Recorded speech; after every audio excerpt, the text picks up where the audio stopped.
नमस्कार, मी प्राध्यापक मिलिंद गायकवाड. यश अकॅडमीमध्ये आपलं मनःपूर्वक स्वागत. मित्रांनो, विशेष फेरी क्रमांक 3साठी इयत्ता 11वी प्रवेश सध्या सुरू आहेत आणि या फेरीमध्ये म्हणजे राऊंड 6 म्हणूया किंवा विशेष फेरी क्रमांक 3 असणारी आहे. या फेरीमध्ये ज्या विद्यार्थ्यांना प्रवेश मिळालेला नाही, अशा विद्यार्थ्यांच्या बाबतीमध्ये आता 2 गोष्टी महत्त्वाच्या आहेत, की एक प्रवेश का मिळाला नाही तर त्याचं कारण त्यांना पाहता येईल. त्याचं कारण असणार आहे, की तुमचं पसंतीचं उच्च माध्यमिक विद्यालय आणि तुमचे 500 पैकी असणारे गुण हे कुठंही टॅली झाले असणार नाहीत. म्हणजे तुम्ही जे काही प्राधान्यक्रम दिलेले असणारे आहेत तुमच्या पसंतीक्रमनुसार कॉलेजच्या, परंतु तिथं असणारे कट ऑफ त्या कॉलेजचा जर तुमच्या मार्क्सपेक्षा जर जास्त असेल तर तुम्हाला प्रवेश 100% मिळणार नाही किंवा कॉलेज अलॉट होणार नाही. मग यासाठी तुम्हाला नेमकं काय करावं लागणार आहे, तर यामध्ये तुम्हाला पहिल्यांदा तुमचा जो एकूण 500 पैकी किती गुण असणार आहेत 500 पैकी ते तुम्हाला आता माहीत आहे. मग यासाठी तुम्हाला जे पसंती क्रम तुम्ही कॉलेजचा देणार आहात त्या कॉलेजचं नाव लिहून काढा. त्याच्या अगोदर स्ट्रीम कोड, त्याचा चॉईस कोड लिहून काढा आणि मग तिथं लिहायचं कट ऑफ राऊंड 6 आपण म्हणूया. म्हणजे विशेष फेरी क्रमांक 3चा जो कट ऑफ जाहीर झालेला आहे 20 जुलै 2026ला, तो तुम्हाला पाहावा लागेल आणि तो पाहायचा असेल तर mahafyjcadmissions.in ही वेबसाईट तुम्ही गुगलवर टाईप करायची आहे. एंटर करा. एंटर केल्यानंतर जे पेज ओपन होणार आहे तिथं महाFYJC ॲडमिशन तुम्हाला दिसेल.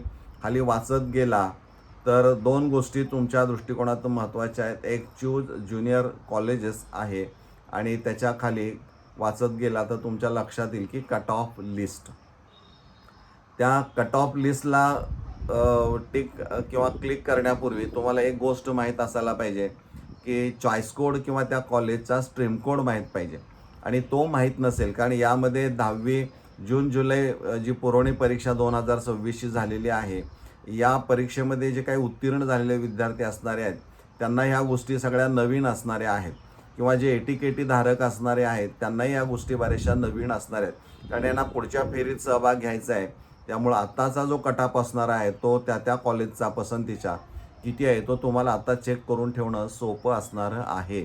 त्यामुळं तुम्हाला सगळ्यात महत्त्वाचं काय माहीत असायला पाहिजे तर तो स्ट्रीम कोड, त्याला चॉईस कोड असं म्हटलं जातं आणि तो शोधायचा असेल तर त्या वेबसाईटवर चूज ज्युनियर कॉलेजेस असं म्हटलेलं आहे.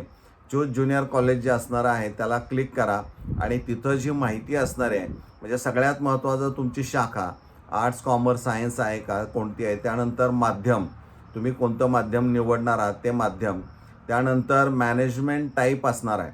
मॅनेजमेंट टाईप याचा अर्थ कॉलेजचा स्टेटस जे असणार आहे ते अनुदानित आहे का, एडेड म्हणजे ग्रँटेबल आहे का किंवा अनएडेड आहे म्हणजे नॉन ग्रँट आहे का किंवा सेल्फ फायनान्स्ड आहे का किंवा पार्शली एडेड आहे का.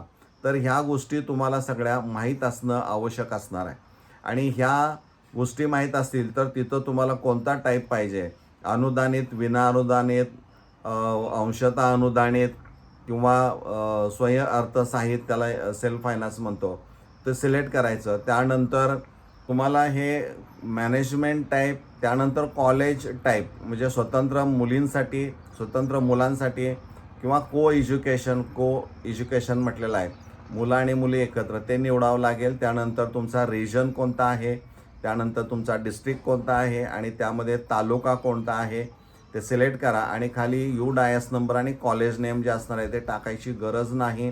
तिथं तुम्ही डायरेक्ट सर्च ज्युनियर कॉलेजेसला क्लिक करा आणि तुम्हाला तिथं त्या कॉलेजची यादी सगळी तालुक्यातली किंवा जिल्ह्यातली तुम्ही जशी सिलेक्ट केलेली आहे त्याप्रमाणे ती यादी पाहायला मिळेल. ती यादी पाहिल्यानंतर तुमचं जे कॉलेज तुम्ही लिहिलेलं असेल त्या कॉलेजचा कोड तिथं असणार आहे, स्ट्रीम कोड किंवा चॉईस कोड, तो लिहून काढायचा आणि पुढं गेल्यानंतर तुमच्या लक्षामध्ये येईल तिथं सगळं आहे. इनटेक आहे, व्हॅकन्सी आहे.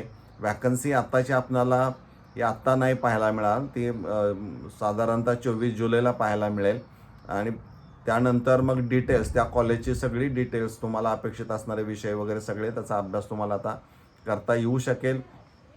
पण या माध्यमातून तुम्हाला स्ट्रीम कोड मिळाल्यानंतर तुम्ही कट ऑफ लिस्ट चेक करा. कट ऑफसाठी तिथं पुन्हा तुमची स्ट्रीम कोणती आहे, मीडियम कोणता आहे आणि रिजन, डिस्ट्रिक्ट हे सगळं त्याच्यामध्ये टाका आणि स्ट्रीम कोड भरा. स्ट्रीम कोड भरल्यानंतर सर्च म्हणा आणि तुम्हाला त्या कॉलेजमध्ये आत्ता जो काही राऊंड 6 असणारा आहे किंवा स्पेशल राऊंड 3 तुम्हाला सिलेक्ट करावा लागेल. तो स्पेशल राऊंड 3ला तुम्हाला कट ऑफ जो असणारा आहे तो जनरलचा, रिमेनिंग सीट्स प्युअर असं म्हटलेलं आहे आणि वरून जनरल असं जर बघत गेला तर तिथं जे गुण असणार आहे ते गुण तुम्हाला विचारात घ्यावे लागणारे आहेत. म्हणजे या पद्धतीनं तुम्हाला प्रत्येक कॉलेजचा स्ट्रीम कोडच्या आधारे पहिल्यांदा कट ऑफ तयार करून ठेवा आणि 24 तारखेला ज्यावेळी डिक्लेरेशन होईल त्यांचं व्हॅकन्सीचं, पुन्हा त्या स्ट्रीम कोडच्या साहाय्यानं तुम्हाला व्हॅकन्सी निश्चित पाहता येतील. जिथं व्हॅकन्सी जास्त असणारे आहेत आणि तुमचे मार्क्स जुळत असतील असे कॉलेजेस जे असणार आहेत त्यांना प्राधान्य पहिल्यांदा द्या आणि या पद्धतीनं पुढच्या राऊंडची तुम्हाला तयारी करता येईल. त्यामुळं बऱ्याच विद्यार्थ्यांना असं वाटतं की कट ऑफ कसा पाहायचा, कारण हे विद्यार्थी आत्ता जस्ट पहिल्यांदा जर या प्रवेश प्रक्रियेमध्ये आले असतील तर त्यांना निश्चित ते माहीत असणार नाही. तर त्यांनी या पद्धतीनं जावं किंवा डायरेक्ट मी कॉन्टॅक्ट नंबर देतो आहे, आपल्याला काही अडचणी आल्या तर यावर तुम्ही कॉन्टॅक्ट करू शकता. तुमच्या शंका काही असतील तर त्या निश्चित विचारू शकता, त्याचं निरसन करण्याचा प्रयत्न हा केला जाईल. त्यामुळं कट ऑफ लिस्ट आणि वॅकन्सी लिस्ट कशी पाहायची हे थोडक्यामध्ये सांगितलेलं आहे. आता सध्या कट ऑफचा सगळा अभ्यास करून ठेवा 10 कॉलेजेसचा आणि 24 तारखेला वॅकन्सी लिस्ट कशी बघायची ते सांगितलेलं आहे, त्याप्रमाणे तुम्ही बघा. तर मला वाटतं हे तुम्हाला निश्चित समजलेलं असेल. आपण इथं थांबूया. धन्यवाद.